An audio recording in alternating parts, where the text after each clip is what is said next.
Bharat Canada विवाद थमता नजर नहीं आ रहा है। कनेडियन प्रधानमंत्री जस्टिन ट्रूडो भारत के खिलाफ बयानबाजी करने से मान ही नहीं रहे। जब भी वो भारत पर बोलते हैं, हर बार उनका बयान और ज्यादा तीखा हो जाता है। निज्जर हत्याकांड को लेकर उन्होंने भारत पर झूठे आरोप लगाए हैं और इस बात को वो खुद मान चुके हैं, लेकिन इसके बाद भी उनके तेवर ढीले नहीं पड़े। एक बार फिर से उन्होंने जहरीला बयान देते हुए कह दिया कि भारत सरकार ने यह सोचकर भयंकर गलती कर दी है कि वो कनाडा की सुरक्षा और संप्रभुता में इतनी आक्रामकता से हस्तक्षेप कर सकते हैं। आज के वीडियो में बात होगी कि ट्रूडो के द्वारा भारत पर लगाए गए कथित नए आरोपों के बारे में। नमस्ते, मेरा नाम है आयुष और आप देख रहे हैं एबीपी लाइव वर्ल्ड, जहां हम करते हैं बात अंतर्राष्ट्रीय प्रसंगों से जुड़े मुद्दों पर।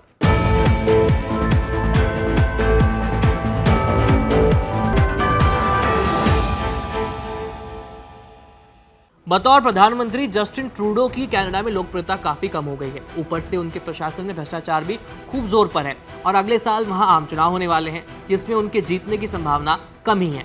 तो ऐसे में ट्रूडो ने पहले से ही माहौल बनाना शुरू कर दिया है कि कनाडा के इलेक्शन में विदेशी हस्तक्षेप हो रहा है, और ये बयान उन्होंने भारत की ओर इशारा करते हुए दिया है।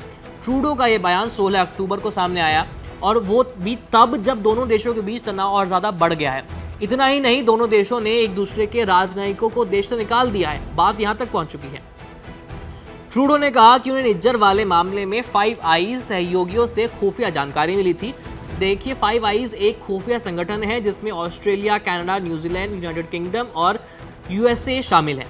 ट्रूडो ने कहा कि इस जानकारी के बाद उन्हें अविश्वसनीय रूप से स्पष्ट हो गया था कि भारत इसमें शामिल था। उन्होंने जो कुछ कहा है वो कुछ इस तरह से है। भारत सरकार के एजेंट कनाडा की धरती पर एक कैनेडियन की हत्या में शामिल थे।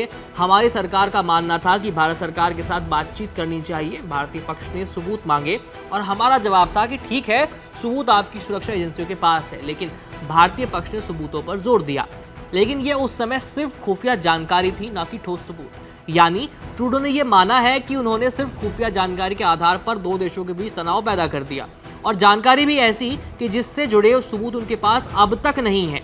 लेकिन वो है कि अपनी गलती मानने को तैयार ही नहीं है। निज्जर मर्डर केस के आरोप में झूठे वो साबित हो चुके हैं, और अब वो चुनाव में कथित धांधलीबाजी को लेकर भारत पर आरोप लगा रहे हैं। ट्रूडो कहते हैं, हमने जांच शुरू की इन आरोपों, और हमारी जांच के प्रति भारत की प्रतिक्रिया कनाडा सरकार के खिलाफ हमलों को दोगुना करना था। साथ ही भारत से दर्जनों कैनेडियन राजनयिकों को मनमाने ढंग से बाहर निकालना था। ये ऐसी स्थिति थी जिससे हमें स्पष्ट संकेत मिला, और निश्चित रूप से अब और भी स्पष्ट संकेत है कि भारत ने कनाडा की संप्रभुता का उल्लंघन किया है।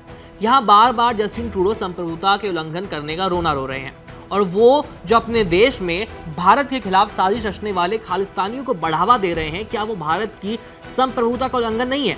खैर, ऐसा पहली बार नहीं हुआ है कि कनाडा भारत के खिलाफ बयानबाजी कर रहा है। जस्टिन ट्रूडो से पहले उनके पिता पियरे ट्रूडो का भी यही हाल था, और जस्टिन ट्रूडो भी अपने पिता के नक्शे कदम पर ही चल रहे हैं।